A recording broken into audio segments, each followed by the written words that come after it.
Greetings, old school magic players, and welcome to the Four Horsemen.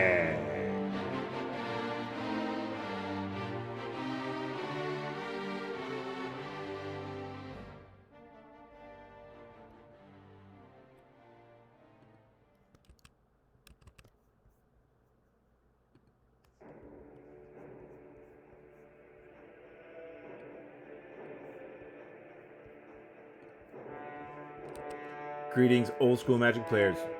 Welcome to a Saturday night with the Four Horsemen. I'm the Chadster. I'm joined tonight by a couple of our Four Horsemen players, Derek and John, and we are going to be covering our Four Horsemen tournament number 14 special low tier finals. The finals tonight are going to be a really interesting matchup, and this is a special event. We're going to tell you a little bit about it. Let me get Derek and John in to join us. Derek, John, can you guys hear me okay? Yeah, I'm here. Yep, I can hear you. All right, thanks for joining me, guys. I just did the intro real quick. For our viewers, check us out at fourhorsemenmagic.com, facebook.com/group/fourhorsemenmtg. We focus specifically on the first 4 expansions of Old School Magic the Gathering, Antiquities, Arabian Nights, Antiquities, Legends, and the Dark.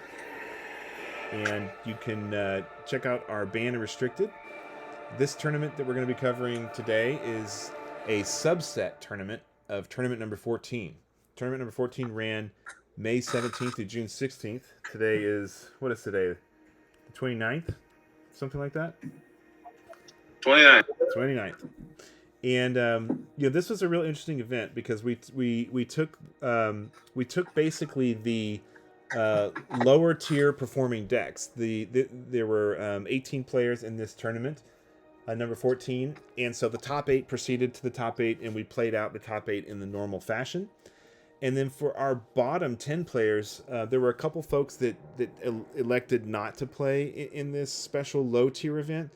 And I also volunteered to play since we needed more players.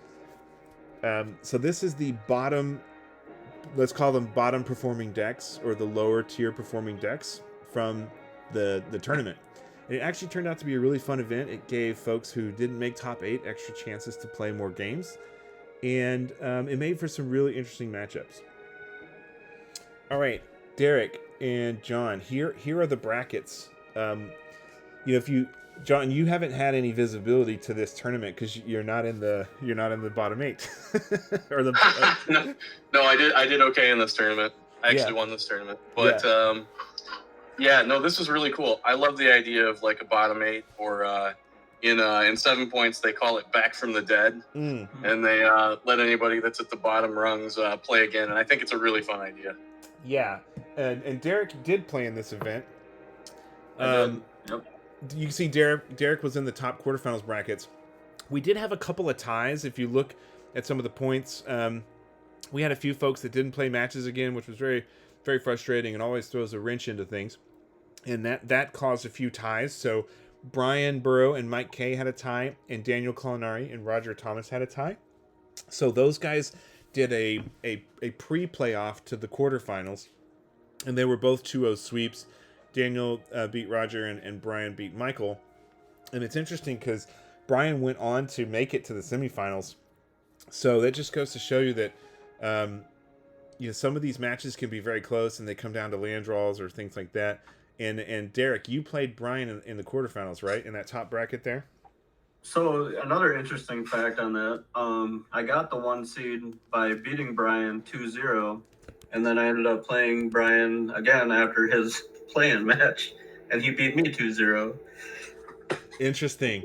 So it all came down to the draws then? Yep. Yeah. Okay.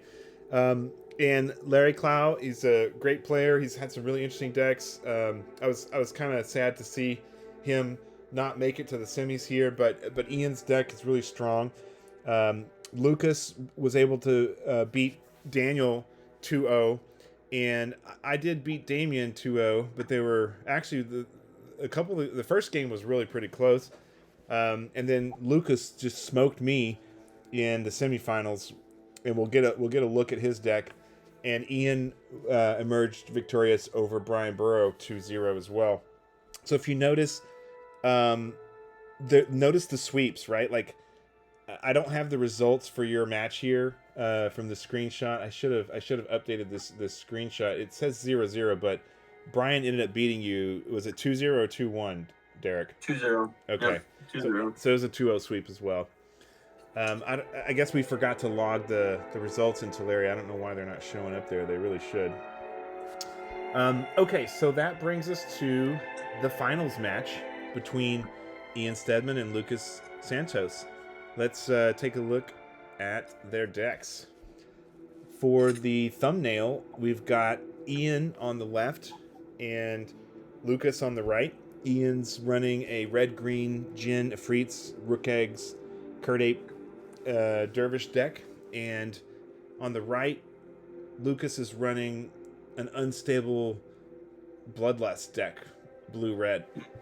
Let's take a look at Ian's deck first. Derek, John, what do you guys think about this build here? Go ahead, Derek. Well, I do think he's going to need to get out fast and furious against the other deck we saw, just the 5 preview cards for. I think the Untamed Wilds might actually slow him down just because everything is such low casting cost to begin with. I just think he's really going to need to get out ahead fast. If Bips might be the game changer in my opinion. Yeah, if Biffs could be a game changer if he can keep them around. They are vulnerable to Chain Lightning. They're 3/3 flyers, but yeah, he could wipe his opponent's flying board if they're, if he's got enough green mana, and that could be a game changer. He doesn't have the only first turn creatures he has is Curd Apes and Scavenger Folk. So if he can get a first turn Curd Ape, that is you want a Taiga Curd Ape or you want a Mountain first turn and a Pendlehaven second turn to get in there with your Curd Apes early.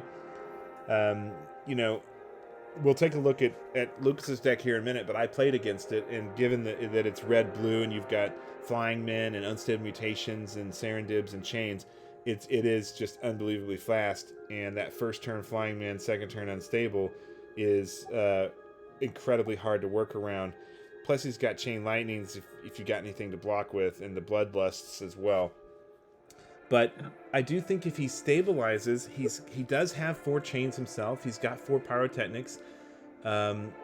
He's got the Urnum Djinns and the If Biffs, and he's also got the Dervish. So if his opponent is attacking with those Dervish attacking with his flyers and not saving blockers, those Dervish will grow. And that could be a factor as well. Yeah. Also, take a look at those 2 spinal villains in his sideboard. Yeah, I Those just could definitely come into. Yeah, the sideboard there is a couple more If Biffs, which would be good for anti-flyers. 2 Desert Twisters, which I was running mono green in this tournament, and I found Desert Twister to be just fantastic. The Spinal Villains, which is a 2/2 red creature, it taps to destroy a blue permanent, right? Is it any blue permanent or blue creature? Yeah, blue creature, I believe. Blue creature, okay. It's just a creature. I just looked it up just to check. Yeah, it's just a target blue creature. Got it. And then there's, John, one of your favorite cards. There's Eternal Flame. There's 3 of those.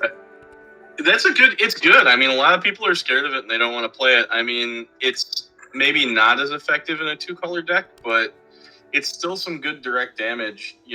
These decks are tough because you've got a lot of early aggression, and then if you can just dome them for that last bit of damage, between the pyrotechnics and the chain lightnings, and then, I mean, maybe the Eternal Flame is overkill at that point. Although he does have Blood Moons, right? So if he drops a Blood Moon and makes all of his non-basics into mountains, that's a lot more mountains to the count for the Eternal Flame. Yeah. Right. Yeah, that's an interesting combo, the Blood Moon with Eternal Flame. He's only got the Taigas and one Pendlehaven, one Strip. Interesting, he's not running Factory, but he is running Diamond Valley. I wonder why he chose not to run the Mistress Factory. I like including the Scavenger Folk. I think running 2 to 3 of those main deck is really solid. In my mono green deck, I ran 4 main deck. I'm kind of surprised he's not running the Elves of Deep Shadow or Felwar Stones. It's interesting that he elected to run the 4 Untamed Wilds and for mana ramp without the elves, because you can get a 3rd turn Urnum if you get an early elf, which can be very powerful. Right. Also, I think it's interesting he's running 4 Sylvan Library, but he's not running Jaloom Tome. What we've seen is Jaloom Tome mid to late game is a game changer. You ditch whatever you don't need, extra lands or duplicates like Sylvan, and you just get that draw engine going. I think if I were to make some tweaks here, I would run 3 Sylvans and 2 Jalooms, or 2 Sylvans and 2 Jalooms, not 4. What do you guys think about that? Yeah, I agree with you. I would cut 1 or 2 of the Sylvan libraries. You could, very easily, you could just cut a Sylvan and that Phoenix for 2 tomes without having to change the list really at all, hardly. Yeah. And I also agree with you guys. I like that card that fetches out the land that I've now blanked on, but I do think Untamed Wilds. Yeah, Untamed Wilds, but I do think the elf would be better there. Like, I'd just rather have it because it can attack and it also comes down faster. Yeah, a 1st turn elf with a Pendlehaven early can get in there for a couple extra damage and can make a difference. The other card that I love the combo between Chain Lightning and Rook Egg. You can chain your own Rook and then chain your opponent for 2 red. It's super, super strong. So if he does get an early Rook, he'll have some big beefy 4/4 flyers and be able to take out something. Notice by the Blood Moon in the lower left, he's running a Firestorm Phoenix as a one-off, and there's an extra one in the sideboard. What do you guys think about Firestorm Phoenix? Well, I'm assuming he's running that with the Infernos and the Rook Eggs, because then he can just board wipe and get back the Phoenix and the Rook. Yeah, the Firestorm Phoenix is a 3/2 flyer from Legends that costs double red and 4. And if the Firestorm Phoenix would die, return it to its owner's hand instead, and until that player's next turn, that player plays with the card revealed in their hand and can't play it. So it pops back to your hand, and you can play it again the next turn, but not the current turn. It's interesting. It's fine. It's a little janky. Like, I get it. It does kind of work with the strategy, but it's also kind of like a redundancy that he doesn't need, because he's already got the Rook Eggs and he's already got the If-Biffs. And I'd always rather just run like another If-Biff over the Phoenix. Right. But I don't know. I think it's cool to see it getting played. I'm not saying people shouldn't play these cards. In fact, I think that's one of the cool things about this format, where you see stuff like that. You look at a deck list and you're like, oh, hey, I never see anybody play that card. Check that card out. Mm-hmm. Yeah. So I love that Ian's deck has made it to the finals. He's tried several different iterations and different versions of this red-green deck, and it's cool that in the bottom 10 or 12 players that his deck has emerged as one of the top decks, which is great. But I agree with you, John. I'd like to see some fine-tuning and tweaks to this. Right off the bat, I would say that with all the enchantments out there, this deck has no way to deal with enchantments except for in the sideboard. And that Spirit Link and things like that are everywhere. Also, Boomerang and Spirit Link are both able to be dealt with a green card, and that green card is one of my favorite old school green cards, Avoid Fate. And so I would like to see him run 2 less Sylvan Libraries probably, and remove that Firestorm Phoenix and the Blood Moon, and that would give him 4 cards, and he could put a couple of Desert Twisters and a couple of Avoid Fates in here. The Avoid Fates will allow him to dodge Spirit Link, Oubliette, any of those enchant creatures, and it'll also allow him to dodge boomerangs. It won't stop Oubliette, unfortunately, but it will stop the others, because Oubliette's just a regular enchantment, not an aura. That's right, I forgot. So it'll stop Gaseous Form, Spirit Link, Demonic Torment, all those kind of cards. And in the main Four Horsemen tournament for 14, we saw that top opposing deck was a enchantment deck, right? Oh yeah. In fact, I misspoke earlier because I've gotten behind. So I won tournament 13. But we're in tournament 14 now. Yeah. So I lost in the finals in tournament 14 to a very enchantment heavy deck, even though I was playing a deck that has a lot of answers for enchantments. But I still, it was just too much of an uphill battle for me. I couldn't.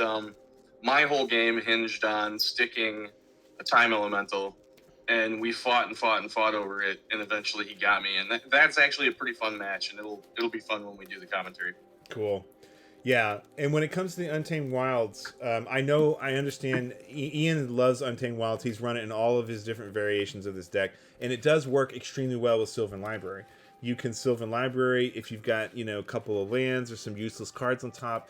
It's one of the only shuffle effects, one of the few shuffle effects in Four Horsemen, so there is a great synergy between Untamed Wilds and Sylvan Library, but honestly, I'd rather have my Elves of Deep Shadow, so I can get out my Rooks and my Urnums and my If-Biffs earlier. So I would ditch down to those two Sylvans. I would ditch that main deck Blood Moon and Firestorm Phoenix, and I would go with probably 2 Desert Twisters and 2 Avoid Fates at a minimum.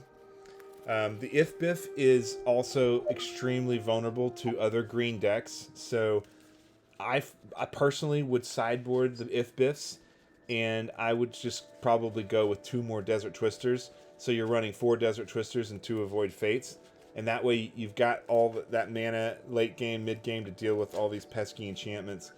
That's a tweak that I would recommend here. Yeah, I definitely agree. Less Sylvan Libraries, maybe come down a couple Untamed Wilds, definitely Elves of Deep Shadow in, and if you're going to mana ramp in a green deck, you got to have Desert Twisters. I mean, you're going to get to 6 mana quick. Right. The Scavenger Folk are also an interesting card. In my mono green deck, I ran 4 main deck, but you really only need them if you're coming up against artifacts, things like Ivory Tower or Millstone, or things like that, or even some of the bigger artifact robots like Clockwork Avians and stuff. So you could also make the argument that the Scavenger Folk might be better off as sideboard, or the Crumble can also be quite superior to Scavenger Folk.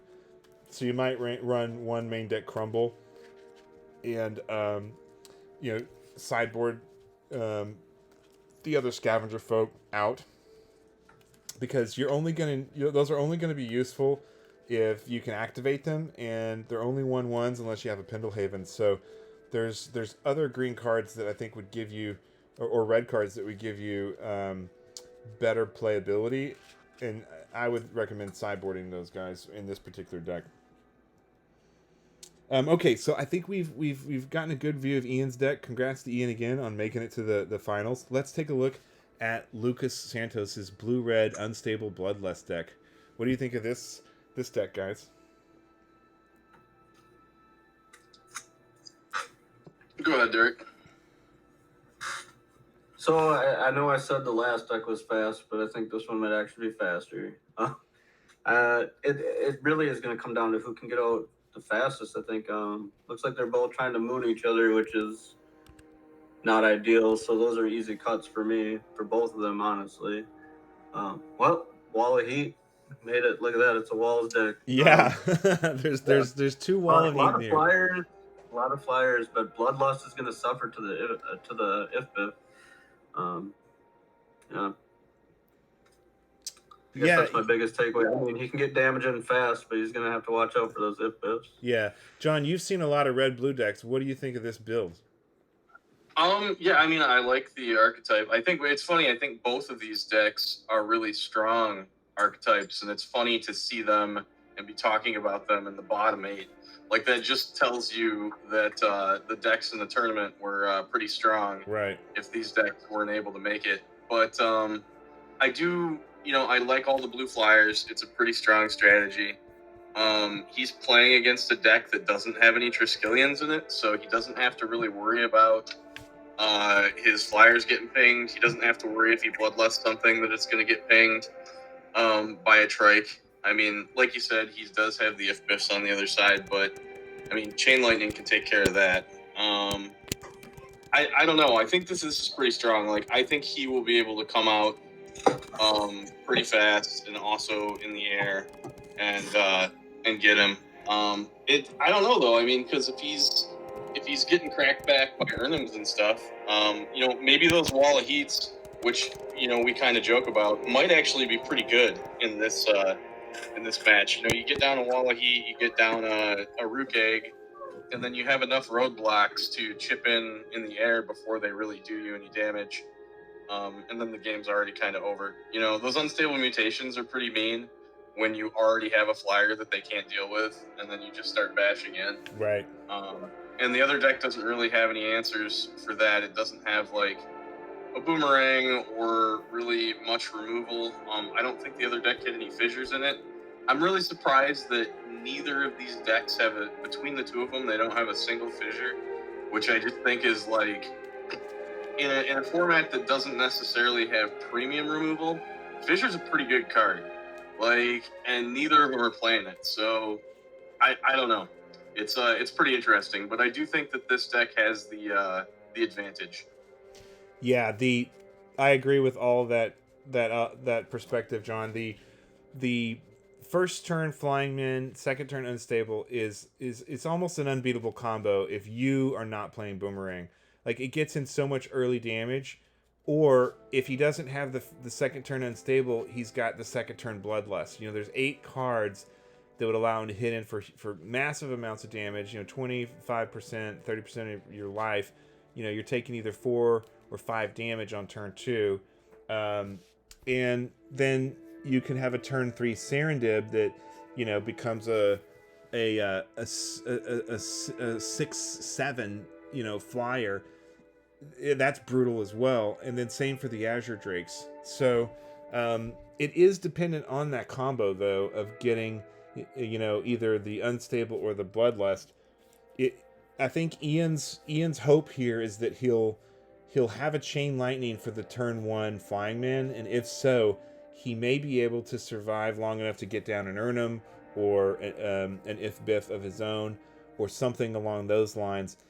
He's probably going to want to save those If Biffs for late game or mid game though, because he's going to want to. He can get a 2-for-1 if he can deal 4 damage without an enchanted Serendib or Azure Drake. He could potentially take out 2 of those with one swipe, which could be really, really strong. For Lucas's deck, I played against Lucas and he crushed me. Now, I was playing mono green and it was not a super powerful deck, but it was interesting. He got his wall of heat down early, and all of my ground creatures were just completely neutralized. From Urnum Djinns to my Wailuli Wolves and my Scavenger Folk and my all the ground creatures, the Dark Elves, nothing could attack because it couldn't get through or would just get picked off. So the Wall of Heat is surprisingly good against any deck that's running ground creatures. But we know Four Horsemen has got a ton of good flyers. I see one of my favorite blue cards in the sideboard too, and I really do think those are going to come in, and I think they're going to help a lot. And those are the backfires. Mm-hmm. Because he can backfire all of his big creatures, he can backfire the If Biffs, and they're just shut off. Yeah. Well, it only does damage though if the creature does damage to you. It doesn't do damage if it does it to something else. So it doesn't really it just turns the creature into a blocker, really. And then, if there's an instance where they could attack and win and still not die, they still can. So, I don't know. I don't love backfire. I've played a lot of blue in Four Horsemen, and I've never run it. I just don't think it's quite as good as... It is a 1-drop, which is nice, but it's like it's no Spirit Link and it's no Gaseous Form, and I don't play Gaseous Form either, you know, because for the same reason, it just gives them an eternal blocker that is in your way, you know. It doesn't really get you ahead. Like it's kind of like a browbeat effect in the sense that your opponent controls whether or not it does damage to them, and they're just going to elect to not have it do damage to them. Right. I guess my thought was on the if biff though, that does a damage to all players and creatures. So well, that's true. I mean, it's pretty good on the if biff because then they probably won't want to ping. Well, they just won't, right? Because if they ping and the if biff does like, I don't know, 5 damage or something, they'd have to take 5. So it basically is just going to turn that ability off. Yeah. Well, and let's take a quick look at some of the other niche cards. There's 2 boomerangs, the 1 mana drain that's, you know, basically mandatory. He's got a main deck recall, so he can get back those unstables or some of his direct damage like the Chain Lightnings. 2 main deck Rook Eggs, 2 main deck Blood Moons, and then the 2 Pyrotechnics and 2 Wall of Heats and the 4 Bloodlusts. You know, it's an interesting mix, these 2 ofs. And you know, we can talk with Lucas about what led him to kind of choose these, but frankly, I think the Wall of Heats should not be main decked. There's so many great flyers in Four Horsemen that a lot of the times that's a dead card. So if we were to make some suggestions for improvement, I would not main deck those Wall of Heats. In fact, John, I think, you know, your comments earlier that you know, there's a lot of problematic lands like Diamond Valley and Island of Whack Whack and Maze of Ith. A Fisher can deal with all of those, although he does have Blood Moon. But Fisher also, as an instant, can take out any creature, and it can't be regenerated. So it can take out, you know, ghost ships, which are incredibly powerful. So yeah, ghost ships are a pain in the ass in this format. Like I'm telling you, Fisher is like one of the premium removal cards. Yeah. And if you're playing red, you need to have it in your 75. Yeah, I agree. And I don't think Blood Moon is that strong. Main deck, I would not be main decking Blood Moon.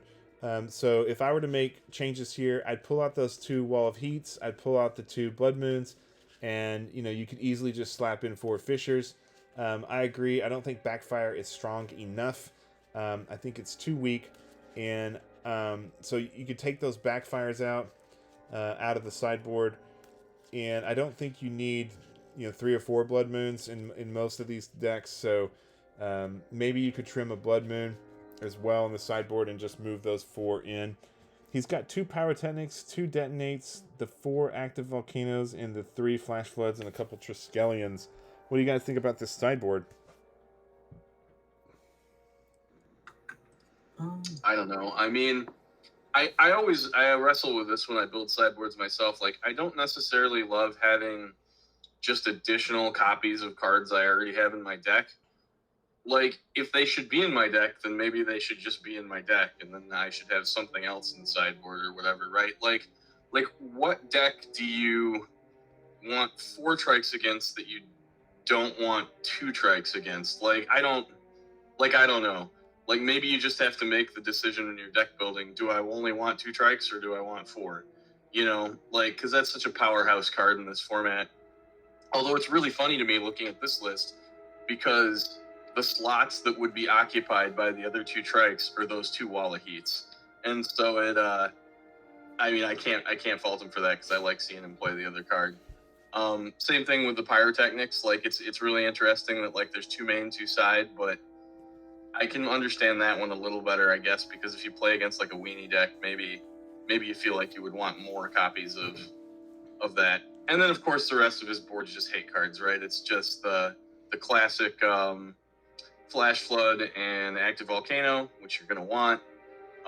It's some Artifact Destruction, which is good. And then it's that extra copy of Blood Moon, which, again, like, maybe you just make the decision that about how many you're going to play and just have them in the main board. Like, I don't know. Like, Blood Moon's been real weird in this format because it seems like it should be good since we allow the dual lands, but I feel like most people don't try to play, like, 3 colors. Or if they have a 3rd color, they're only splashing for, like, 1, you know, key card later on. Yeah. And I don't think Blood Moon's been that effective against most of the decks. And then the tournaments where it would be effective, it just doesn't get paired against those people or doesn't show up. And so it's a real catch-22 to even waste slots on it a lot of times. Yeah.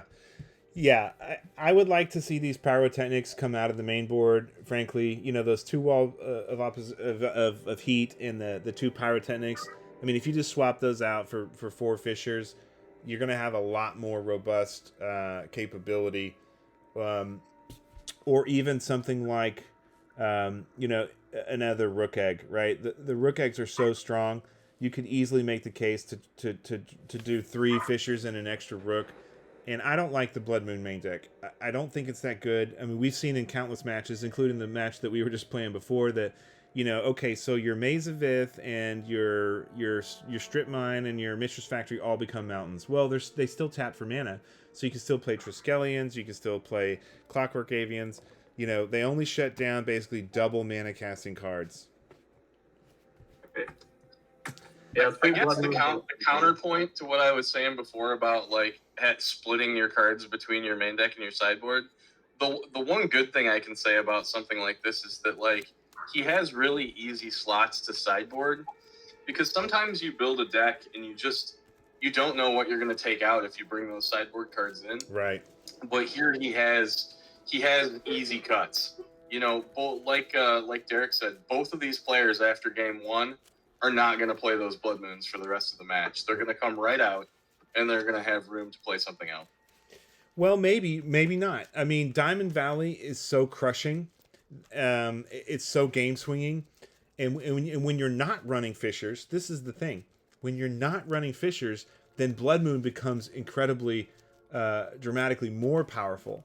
When you are running Fishers, you can one-off deal with lands like Maze of Ith and Diamond Valley and Mistress Factory. When you're not, you got to use the Blood Moon as a kind of catch-all.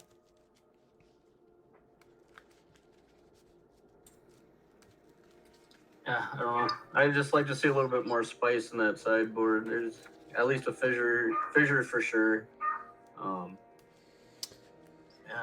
just something. It's missing something. Well, it looks like the guys are ready, so I think we are going to get into the match. The card that's missing for me is Time Elemental. I think if you're playing blue, you need to have Time Elemental someplace in your 75, because it's one of the cards that just deals with anything. Mm-hmm. Like, it deals with the enchantments that are hard to deal with.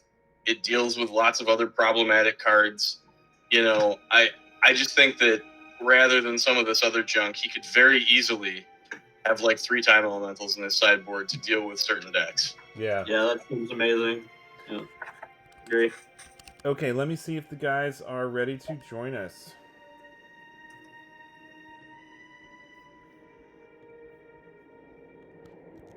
And there's Ian. Hello. Let's see if my mic. Greetings. Hey, Ian. Right on time. How's it going? Good, man. We just did. We got Derek, and we got John doing commentary, and we were just talking about the decks and doing the deck reviews. So, you guys are right on time. Thanks for scheduling this with us, and I think this is going to be a really, really great match. How are y'all doing overall? Doing pretty well. All good so far, yes. Hey, Lucas. Hello. Thanks for joining us from all the way on the other side of the world in Brisbane, right? It's my pleasure. It's my pleasure. I'm excited to play a game of Magic in this beautiful Sunday morning here in Australia. Yeah, bright and early over there. It's a Saturday night here for us, so thanks for getting up bright and early. I hope you got some coffee. Yeah. Middle of the afternoon for me. Yeah, I'm having some whiskey. I was just about to sit down and watch a movie with my son. Now I was like, oh, wait a minute, I've got a thing. I got to do this. We scheduled it and everything. So he's very good. He's clipping one of my 3D prints right now, having a good time. He's like, whoa, this is neat. This thing we made. Ian, did you get a new playmat? What is this? This is one of the playmats that was made for the last board game that my company produced. This was for incoming transmission. I just grabbed the first one off my shelf in a rush. So this is the one I'm rocking today. Nice. Yeah, it's cool. You've got a gaming company. That's awesome. Yeah, it's mostly dormant right now, but I've actually been doing some playtesting with another company here in secret that we may be making not so secret here pretty soon. So fingers crossed. Sounds exciting. Yeah. All right. Well, as I said, guys, thanks for playing in our Tournament 14, and thanks for participating in the Four Horsemen quote-unquote low tier. It's been a lot of fun for the players. We've got a lot of positive feedback about doing this, and I think we'll try and do it more in the future tournaments, because it gives a lot of the less kind of cutting edge decks some leeway to still play and get matched up against other similar decks. So I think it's been a success. Hope you guys have enjoyed it. I have. Absolutely, same. Let's do it. All right, so good luck to both of you. Me, John, and Derek, we're going to go on mute, so you guys won't hear us, and we'll just be commentating live while you're playing.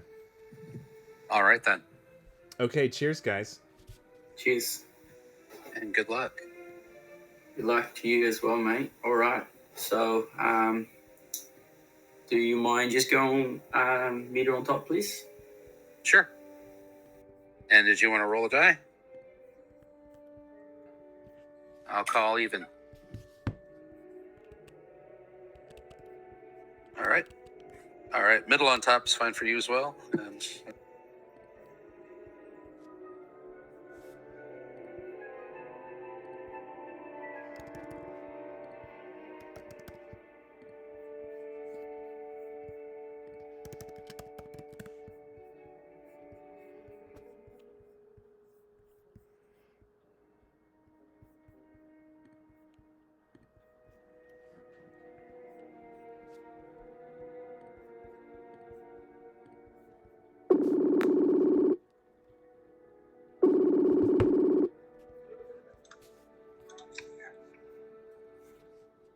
Hello.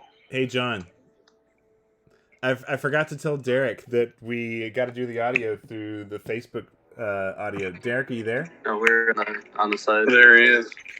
Hey, Derek, if you'll mute everybody in the whereby, and John, if you'll do the same, that will mute those guys. Oh, okay. Yeah, just click on the little icons, the three dots, and go to mute. One on the bottom. Okay. All right, got it. All right. Yeah, so this is one of the ways that John and I have figured out that's pretty easy to allow us to do the audio commentary that has good quality, but it doesn't impact the players. It's just do a Facebook Messenger call. Sure. All right, so Ian's off to an expected start here, a taiga and a forest. I was hoping he would get a Curd Ape, but also Lucas did not come down with his first turn flying in and second turn unstable. So Lucas is off to a slow start. I love that we were Raz in the Untamed Wilds, and then it's like the first card that gets cast in this game. Nobody cast anything. Yeah, he's like, yeah, cool, I got another land, great. There it is, and he'll be able to do his third turn Earnham, right? Fourth turn. Yep. Oh, fourth turn Earnham. Okay, yeah. And he'll be at possibly 5 mana on turn 4. Lucas, good. Lucas must have a really bad hand because he's not played anything in his first 3 turns other than lands. That's really shocking. Yeah, I mean, it might be a case of a hand he should have mulled. I think that's another, just like sideboarding, mulling is just such an important skill that takes a lot of time to develop and a lot of judgment to decide whether or not you really want to throw something back. And there's the Earnham. So, Lucas is playing blue, but another card that's not in his list is Remove Soul, right? Like, he's not playing any copies of Remove Soul. Is that correct? That's right. Yeah, he's not running Remove Soul. You're correct. Oh, well, he's got a Mazavith, though, so, what's he need to Remove Soul for? The one of Mazavith. There you go. I mean, that's pretty fortunate for him to pull that. But, yeah, he's got... The only counters he has is he's got the one-off Mana Drain and the 2 Boomerangs. Ah, and Ian plays his second Earnham. Checkpoint. There's the answer to Mazavith is 2 Earnhams. Double Ernie. Okay, so I mean, I'm really glad to see Ian's off to a real strong start here. Lucas is off to a very slow start. There's a rook egg. Oh, what a great counter to Djinn. I feel like this is already a pretty exciting back and forth match. Like, Yeah. I'm really glad that you did the bottom 8. This is cool. Yeah. Yeah, the decks are very much like more evenly matched. I mean, we did have a lot of 2-0 sweeps, but the folks that told me that, about their games said that they got mana screwed and that's why they lost, kind of thing. But yeah, these two decks coming down to the finals here, I knew it was not going to be just a quick win for either of them. And I'm really glad to see that Ian's being able to pull ahead here, because Ian's played in a ton of Four Horsemen tournaments and he's a great guy, super nice, and I'm just really glad to see his deck making it to the finals here. That rook token is going to be a problem though, because now if he attacks, then Lucas gets a 4/4 flyer.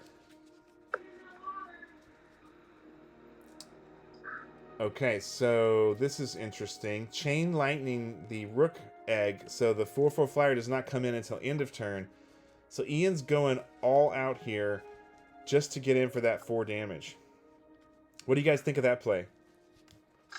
I like it fine because the 4/4 token. Oh look, they made it to Australia. There's the token I sent him. Yeah.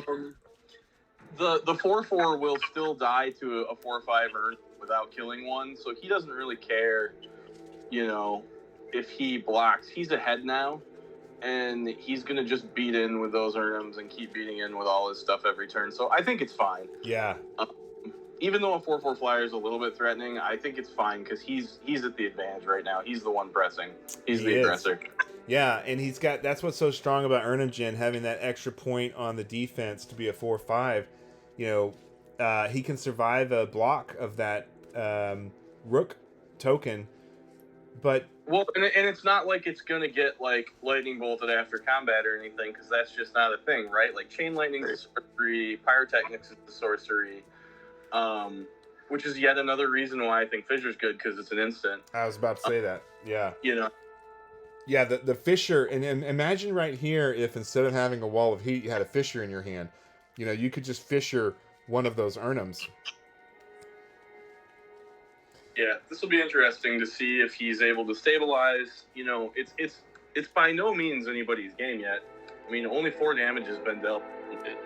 Yeah, I mean, there's still boomerangs out there. There's still combo damage. He could elect to block with the rook token and buy himself a turn here and there. Oh, here's a pyrotechnics coming down though to take that rook token out. Interesting. He's using it on the rook token and not on Lucas. Yeah, I like it. I like it better because then he just doesn't have anything over there. Well, I would have attacked first to see if he would have blocked, and then Right. Yeah. That's what I I guess would. that's fair. Yeah, he should have, but I don't think he would have blocked. But there's always a chance that he would, right? Yeah, Right. He should have definitely attacked first and then decided whether to pyro the guy or not. Well, the problem is though is that if he attacked first, he would have just blocked and killed turn 8. That's okay. I mean, then you get in for damage on the next turn. I mean, even if he I'd rather plays, just remove his thing and keep beating in. He's the beatdown right now. Yeah. You gotta just keep going. Ian has to stay aggressive, I think, too. Yeah. So what is Lucas hoping to get now? He's hoping to get a boomerang, or I mean, he's kind of out of options here. He's not playing Ghost Ship. He's playing the Azure Drakes, the Flying Men, the Bloodlust, the Chain Lightnings, and the Unstables. So I don't think he really has an answer to those Urnums. he really doesn't have an answer. He's just the 2 boomerangs, and they're going to come back down. So yeah, the fact that he didn't get the early damage in with the first turn Flying Men, second turn Unstable or Blood Moon is really kind of changed the pace of this game. I just want to know what he has. I mean, he's got 5 lands out and he's not really casting anything. I mean, what does he even bother chain lightning? Just an ape. I mean, that's fine. It'll save a little bit of damage, but it doesn't really solve his problem. Yeah, he's going to be taking 6 a turn. That Maze of Ith is really helping, but he is on his back foot for sure. I think that's his only Urnham answer. I don't think he has anything big enough to stop an Urnham.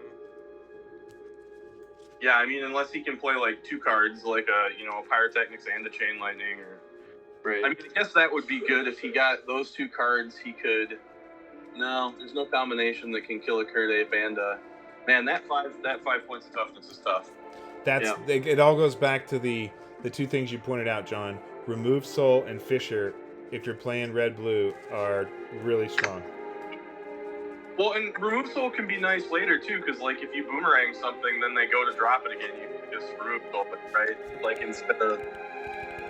Right now, boomerang would just be really bad. It would just be kind of a time... yeah, okay, so what's he going to do with that? Hit Kurdape? No, just straight to the face. It's concession, basically.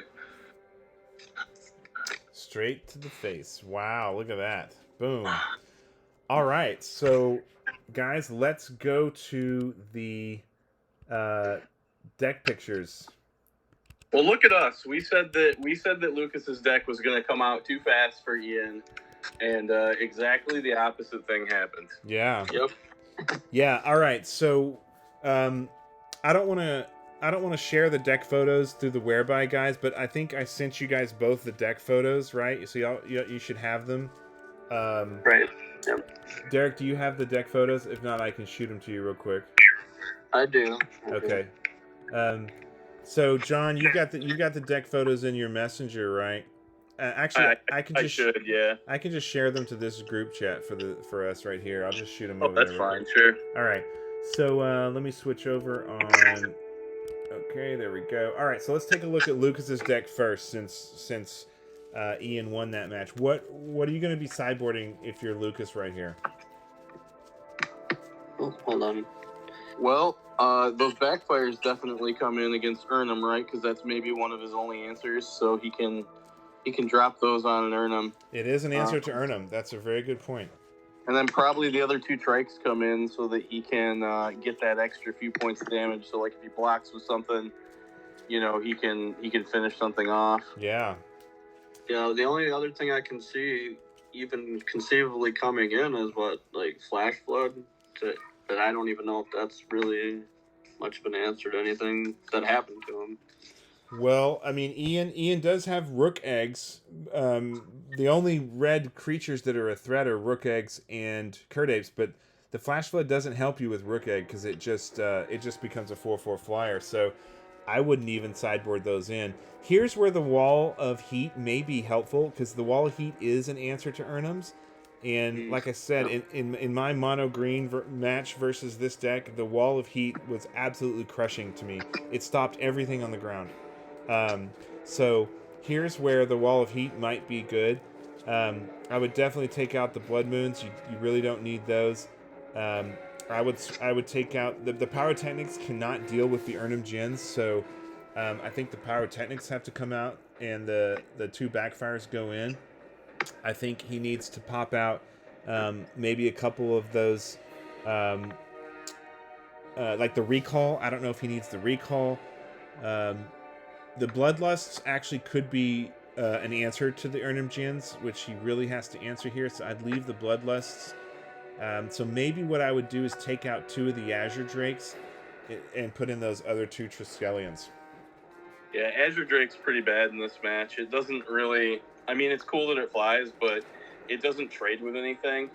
I still kind of like Pyrotechnics here because it kills Roof tokens.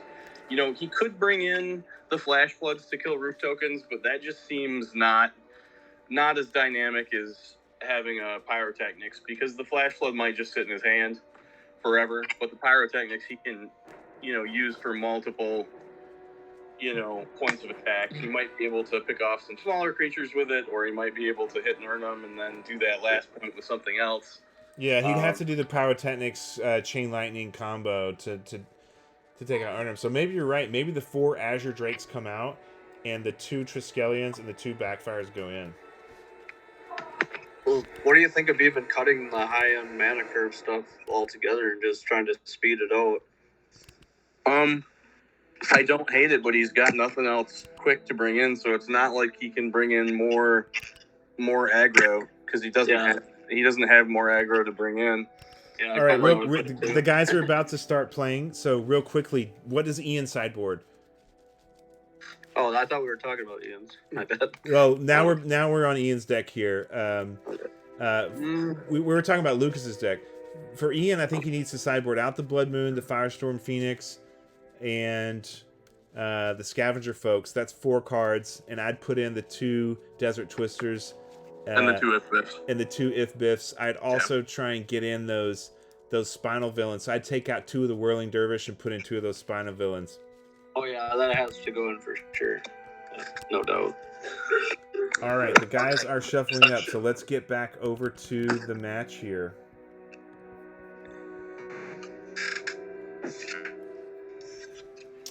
Okay, so predictions. Derek, John, do you think Lucas will come out with an early heavy hitter, Flying Man Unstable, and maybe will be a 1-1 match? I mean, I want him to because I want this to go to 3 games. Yeah. I was just gonna say, yeah, I'm voting Lucas just so we can go to 3. It looks like Lucas is taking a mulligan here. Did you guys see that? Smart. I think that was. I really do. I agree with John. I think that might have been. That was probably his issue last time. He probably should have mulliganed. Yes, I was really surprised at how just like unperforming his deck was. Like I said, I played against him, and he came out with a first turn Flying Man, second turn Unstable on both games we played, and it was just crushing for me.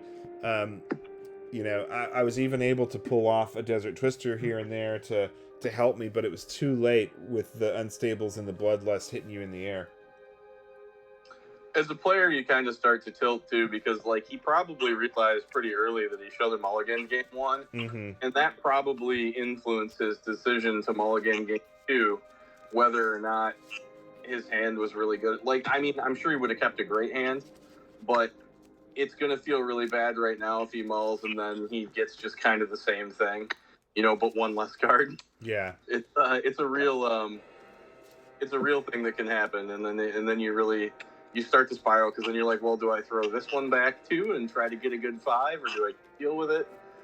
He's going to keep the 6 though, so it's yeah, it hurts though because he's on the play and he's got a bottom card, so he's going to be at 5 cards to start. But all he needs is a Flying Man and an Unstable, and he can crush this game. I was gonna say, I think Lucas's deck of all decks could go down to 5 and still be okay. Yes, if he's got what he needs, it'll be fine. Okay, look at that. There's a Volcanic. Let's see a Flying so that's Man. weird. Oh, He must have elected to go second because Ian played his forest first. Ian went first. Oh, interesting. Yeah, you're right. That is strange and interesting when you're playing an aggro deck to let the other guy go first. Yeah, that is really, really interesting. And Ian gets a second turn Sylvan Library, which is going to be real strong for him. Oh, yeah. I feel like that card is almost insurmountable. If that card comes down turn 2, your card selection is just heavily advantaged to win the game for you. Yeah. All right. Third turn Whirling Dervish coming out. So that's going to put Lucas on needing a Chain Lightning here. Everybody's getting their land drops. That's really good. Nobody's getting mana screwed. We like to see that. What do we got? Serendib. Ooh, yeah. I think it's funny that there's both revised printing Serendibs and actual Ifbis in this game. Yeah. Camouflage. Yeah. It's kind of the art is the same, right?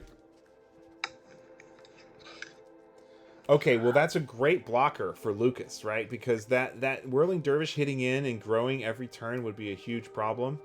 And Ian doesn't have Bloodlust or things like that, so it just totally shuts down the Dervish here. Ian's going to need to mana ramp up and maybe try and get into one of his Pyrotechnics here. But here comes Uncle Ernie. Boom. Oof. It's just such a problem for Lucas. Like, that Serendib can't block that thing without dying. That's right. Yeah. And this is the power of Arabian Nights and the back and forth and the balance of Arabian Nights, right? There's so much intricacy in terms of things like the Wailuli Wolf and the Serendib Efreet and the Urnum Djinn and the Juzum Djinn. There's all kinds of interplays between these cards that are you really start to see the genius of Garfield in Four Horsemen here. Oh, look at that. Diamond Valley. Now there's a game changer. Yeah. Wall of Heat right here. Oh, Yep. wow. Look at that. Good call, Derek. Called it. That shuts down Djinn. I mean, it's what exactly happened to me in my game. Like, I was completely, utterly It's screwed. so funny when Wall of Heat's a game-changing card. that just swung this game around to where he just beat him in the air and just laugh at his Djinn. Yeah. And if he doesn't have any other ground creatures, but one of the things that's come up for me with Djinn is, your opponent gets a forest walker. So if they do have some other ground creatures, it kind of turns them into flyers, and they can't be blocked. Well, now the wall's just going to have forest walk, though. But I guess Ian could have like a chain lightning or something, and then if he blocks the he could finish off the wall. We'll see. He could finish off the wall with a chain. That is true. He's stuck on 4 lands, though, so he's not going to be able to Pyrotechnics. Yeah. And I'm really kind of surprised that he's stuck on land with the Sylvan Library out. Has he been doing the Sylvan Library thing? I assume he has. He has not drawn any extras. Oh, there's a 5th land. Ooh. The strip mine. Yeah, That's good pretty time good. for a strip mine. So now he's got to think about, do I want to... very smart. So Ian is in his like 4th or 5th Four Horsemen tournament. He's learned over the years that that it's very tempting to strip mine early. So he just like threw it out there, but yeah, he's just gonna eat it and gain the life. Yeah, so he gains 6 life there. That is a lot of life. So do you strip mine the Diamond Valley right now? I would. Yeah, you got to get rid of that Diamond Valley. I'd just get rid of it right now. Well, after he's only used it 1 time. Okay, so Ian elects to play an Untamed Wilds after that Chain Lightning. So now he's shuffling away whatever stuff was on the top there that he didn't want. It remains to be seen if that will be a mistake, not strip mining the Diamond Valley right away. It does net Lucas 6 life, so he goes. He's at 19 plus 5, so he's at.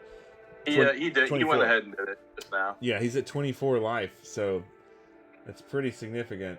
In fact, it's funny. He let him untap, and so he gave him the option to sack his Serendib, which he probably would be fine with him sacking his Serendib. Yeah. So maybe he did that on purpose to see if he could like kill an extra creature with it on the way out. Right.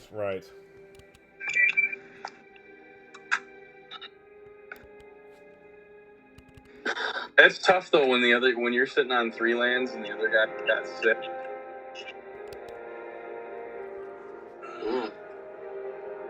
Oh, unstable on the dib. Look at Look at that. Mean. Boom. Coming in for 6, 7 in the air. That is a game changer right there. Wow. We see a Bloodlust come down too.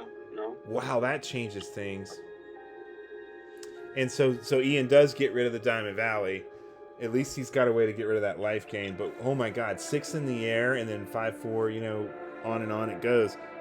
The Urnum's going to be hitting in, but he's got some blockers. Like now he's got a Flying Man. Yeah, it's a 3-turn clock now. I mean, he needs some answers for these cards. So Ian's going to want to really draw into his Pyrotechnics and Chain Lightnings. He needs to be able to get rid of that Flying Man as a blocker. He can hit in with the Dervish now too, though, which is if he elects to block the Urnum with the Flying Man, he can get in with the Dervish at least. You know what would kill that huge Efreet? Fisher. Yeah, Fisher is so strong. And then you just 2-for-1 him, and it's good. But he's this is gonna be tough. I'm not sure. I don't really know what his answers are here. I mean, he does have a couple of Desert Twisters, right? He does, and I'm sure he sideboarded them in. So, yeah, he could Desert Twister this guy if he can drop a land and Desert Twister, and then the dib is gone. I want to see him draw an extra card with the Sylvan Library this turn, and then like play a land and play a Twister. Yeah, there you go. That would be cool.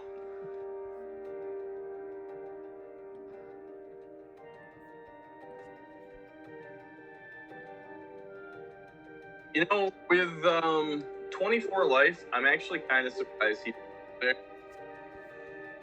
But I don't know. I guess the 1 damage doesn't really matter.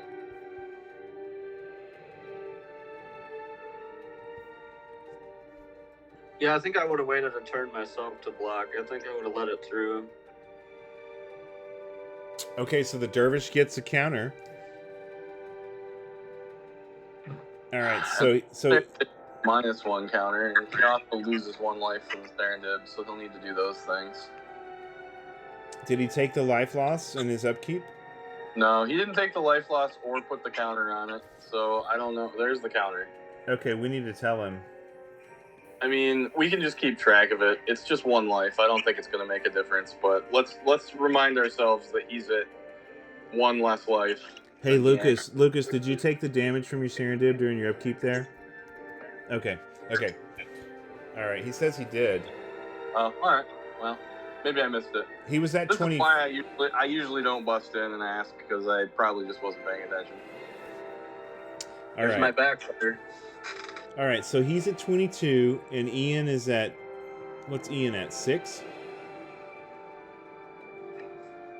And now the Urnham Djinn's got the backfire on it. These tokens that Ian has are pretty cool. Look at these things. They're like little mana symbol tokens. Yeah, I think those are neat. I mean, the Serendib unstable with the fat defense, you know, having a 7 defense that trickles down 1 per turn. You know, he has his only answer is pyrotechnics. Yeah, and it's not even small enough to kill it yet. I mean, I guess it's still 2 turns away from pyrotechnics killing it. Yeah, so it's got 1 counter now, so it's so now it's a 5. It was a 6/7. Now it's a 5/6. Yeah. So it's gonna hit him for 5 next turn. Ugh.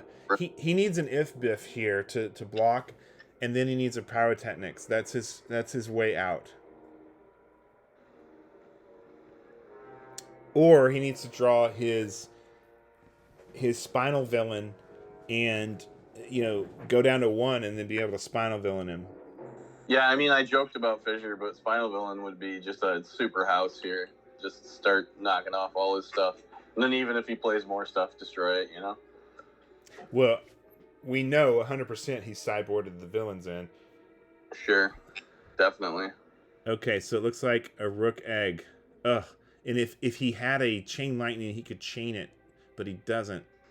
Oh, that's tough. All right, so he hits in with the dervish, but it's too little. All right, so that brings Lucas to 20, and the dervish will get a counter at the end of turn. Yeah, he really needed the if biff here to have a blocker or the spinal villain. Those were his ways out for Ian. All right, so now the Serendib Efreet gets 2 counters. So now instead of a 6/7, it's a 4/5. So we're looking unstable mutation, chain lightning, bloodlust. He's got a lot of answers still. Yeah, I mean, if he bloodlusts here in the air, it's game. Or chain. You're right, Derek. It could be game right here with this hit.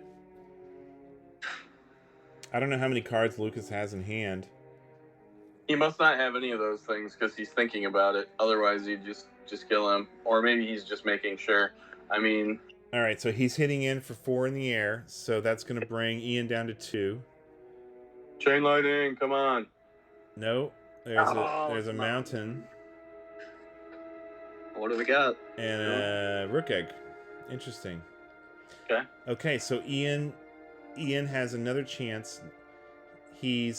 The Serendib's a 4/5 here, which is very unfortunate.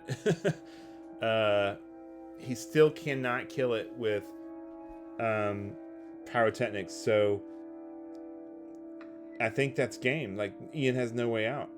He can chain lightning his own rook egg, and then bounce the chain to Lucas, and he'll have a 4/4 flyer. And that'll give him a blocker, and then next turn he could pyrotechnics to get rid of the it'll be back to a 3/4 next turn.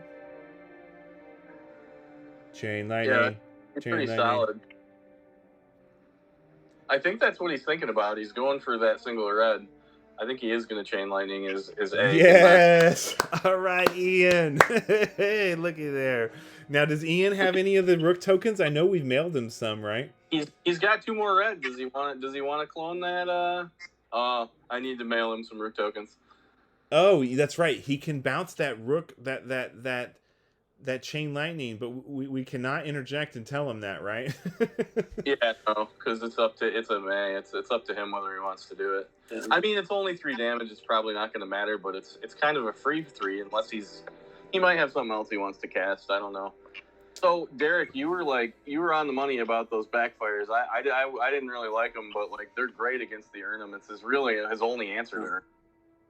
Yeah, and I know it might not 100% matter, but he hasn't been giving things Forest Walk with that Urnum either, so that could be a factor. Okay, now I know you can give it to the Rook now, but if he gets rid of that Rook token, Lucas needs to remember to take his damage during the upkeep here. Yeah. Hey, Lucas, remember to take your damage from your Serendib during your upkeep. He was at 18 before. He should be at 17 now, right? I don't know. They've both got him at 18. I didn't notice them. Hey, Lucas, I think you should be at 17, right? Because you were at 18. You take 1 during your upkeep. I don't think it matters. Because he was at 18 before. He was not at 19. Yeah, he definitely has to take 1. Okay. All right, so now the Djinns Efreets is within Pyrotechnic's range for Ian. Ian is hanging on 2 life. He's hanging by a double thread. He's got that Rook token. It could be boomeranged. Oh, look at there. Flash Flood. Oh. Flash Flood for the token. Flash Flood for the token. That's game. See you later. That is game. Oh, man. Lucas is going to pull this one out. Boom. Hitting in. And that is game. Well, in classic fashion, we just saw 2 games where, 2 Arabian Nights cards that are highly played did the beatdown. We got game and the Serendip the next. So. All right, so let's go back to these decks, guys, because we got a great match. We got 1-1 here. This is exactly what we always love to see. Let's take a look at Ian's deck first. The red-green Djinns Efreets and Rukhs. Now that we saw that match play out, Derek, John, let's get real prescriptive about the sideboard here. Okay, so Spinal Villain's got to be the killer. He's got to come out. One of my favorite cards of all time. He's got to get that Spinal Villain down on 2. He's got 2 of them. Yeah, I mean, I think the double Spinal Villains, the Desert Twisters, and the Ithbifs all need to go in. He's got 6 cards that need to go in, right? Don't you guys agree? Yep, for sure. Yeah. So, what 6 cards do you take out? And what 6 cards do you put in? I mean, the Blood Moon, the Firestorm Phoenix, and the 2 Scavenger Folks. That's 4 cards that are obvious. And you could just pull 2 Whirling Dervish, and there's your 6 right there. I'd probably keep creatures just for aggression. I'd probably take out a couple of the Sylvan Libraries before I took out creatures. I mean, even though the Scavenger Folk is just a crappy 1/1, at least you can pump it with Pendlehaven, and at least it still attacks. I mean, okay, so pull out two. Or pull out all of those Untamed Wilds that he just doesn't need. Like, take 4 Untamed Wilds and 2 Sylvan Libraries out. There's your 6 cards right there, and then you don't have to sacrifice any of your other stuff. Although the Blood Moon's not good, so I guess you take that out too. Yeah, the Blood Moon, the Phoenix, gotta go. Yeah, he's got a lot of easy cuts, like John said. Untamed Wilds, Sylvan Library. Like, I like keeping the flyers in, to be honest. All right, and just real quickly, would you change anything on Luke's side? I mean, obviously he put in those Flash Floods and the backfires. I don't know if he put in the Triskelions or not.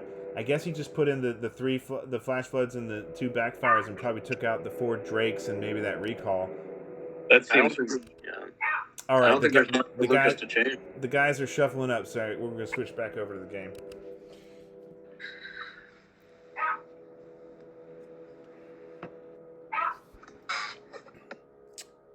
We always love to see a 2-1 match. It's always makes it for more exciting. Okay, looks like Lucas is continuing with his aggressive mulliganing here. He's taking another mulligan. I like it.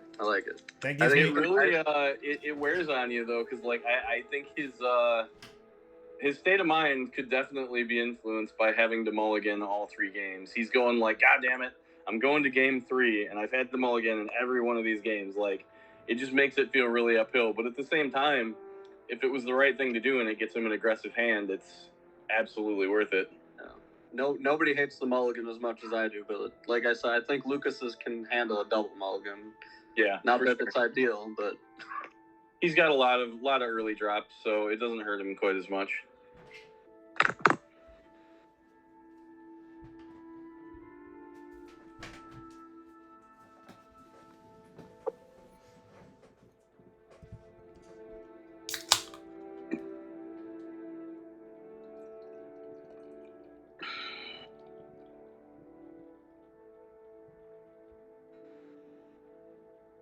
Mountain, the best basic land. Well, it's certainly your favorite. I feel filthy playing mono blue like for 3 months in a row in this format. I need to get some mountains playing. Well, mono blue is crushing, but you know, Derek and I were talking about how like there are sideboard cards out there that nobody's playing to deal with mono blue. You know what card scares the crap out of me is Typhoon. Typhoon. Typhoon, like, baby. Every tournament, I'm pretty sure somebody's gonna kill me with a Typhoon, and I need to like cash in my blue jack while I'm ahead. Yeah. Like, I'm not gonna play blue next tournament. I've played it a bunch already. Okay, so 3rd turn Dervish, 2nd turn Library, 3rd turn Dervish, and no 1st turn Flying Men Unstable for Lucas.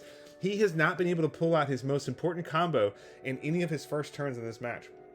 And it's so tough when you look across the board and, like, not only have you mulliganed, but he has an active Sylvan Library, and he has a creature down that's going to get bigger every turn.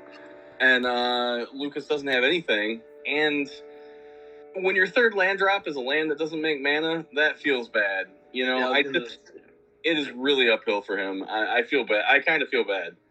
Yeah, as soon as I saw the Diamond Valley come down, I hate to say it, I don't think he's got much of a chance. I will not rule Lucas out here. That Diamond Valley is a mid to late game changer, and especially if Ian has swapped out his Blood Moons. Boom! Oh, there it is. 4th turn, and I'm coming out. Yeah, I was gonna say, Chad, I don't think mid game's gonna happen. Yeah, you could be right. I mean, it's not looking good for Lucas here. All right, here's his 3rd turn, and he drops a Volcanic. What he needs to do is play a Serendib Efreet here, and he doesn't have it. He needs a Serendib Efreet this turn and a Bloodlust next turn. He's got Bloodlust, which can take out Urnham. Well, the 4 Sylvan Libraries has really played into Ian's favor. He's gotten that Sylvan Library on the 2nd turn all of these games so far.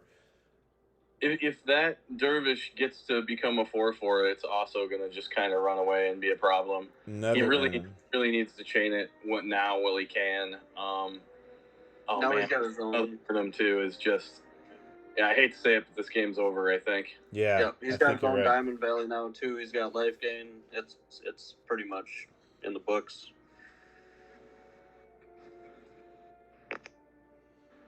It was a good match, though. I liked watching this match. It was fun.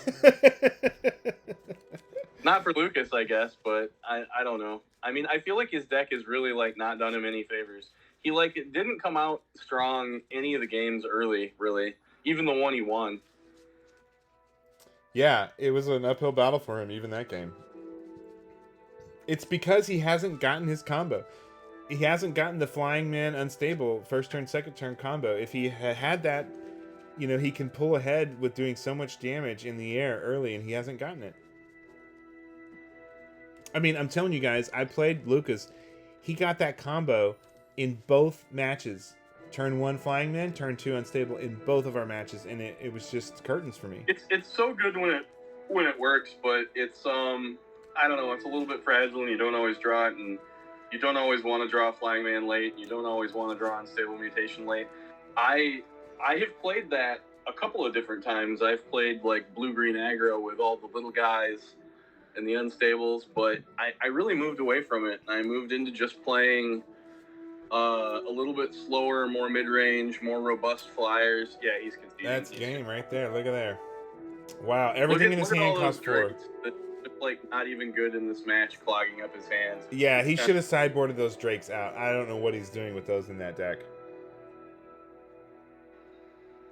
Why are the drakes even in there?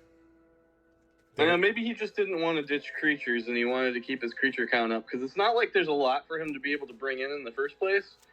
That's real good against that's good against the inn, but I don't know. That's just really tough. That's kind of a little bit tough to watch. Well, guys, we can close out our messenger call here and we can jump into the werebar now if y'all want to jump in there. Sure.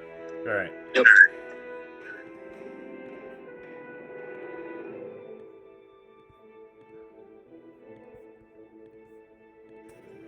Hey guys, we are back. What? That was so uphill, Lucas. Like all 3 games you had to mulligan. Even the game that you won, you didn't come out that quick or strong. Like you never got like a flying man unstable early or anything like that. It was kind of brutal. I think both these decks are great and they're both great archetypes, and it was really fun to watch. But that last game was hard to watch.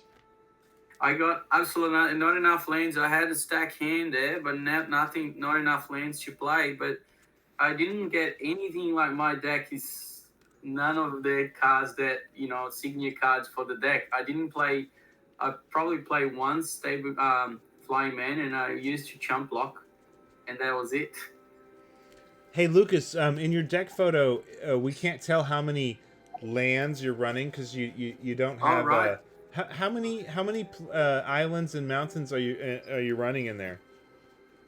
I don't know on top of my head. I can check, but I think I'm running like 22 lands all up.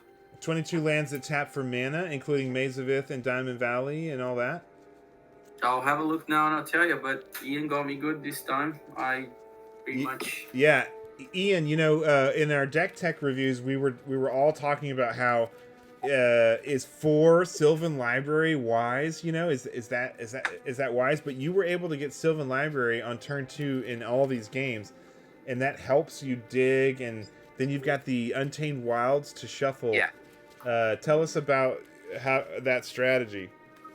Untamed Wilds, or the extra Untamed Wilds and Sylvan Library. One of each of those is a prime candidate for pulling out of my deck when I want to sideboard in some of my blue hate and the Blood Moons. So those are some of the first things to go.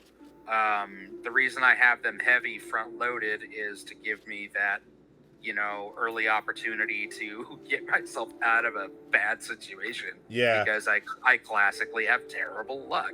That's why I have such a land heavy deck. Yeah, it's smart. Well, we love the Spinal Villains. That is a card that has only shown up, once or twice in all of the Four Horsemen tournaments over the last two or 3 years, and we love to see those Spinal Villains. You didn't actually get to play them and use them, but this time. We but thought they've it was gotten me out of a bind a couple of times. Yeah, I mean that card is so powerful because it can just tap and destroy any blue creature.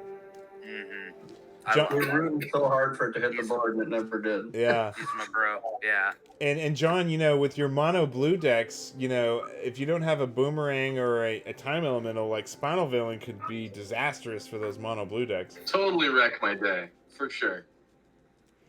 Another card that John and I have been talking a lot about is the card Typhoon. Oh yeah, I'm super surprised nobody's killed me with a Typhoon because I'm playing mono blue with all the islands, and like, it would be terrifying. Yeah, The one card that when we were looking at the deck list, we were surprised that neither of you are running, because you're both playing red, but neither of you have Fissure in your 75 anywhere.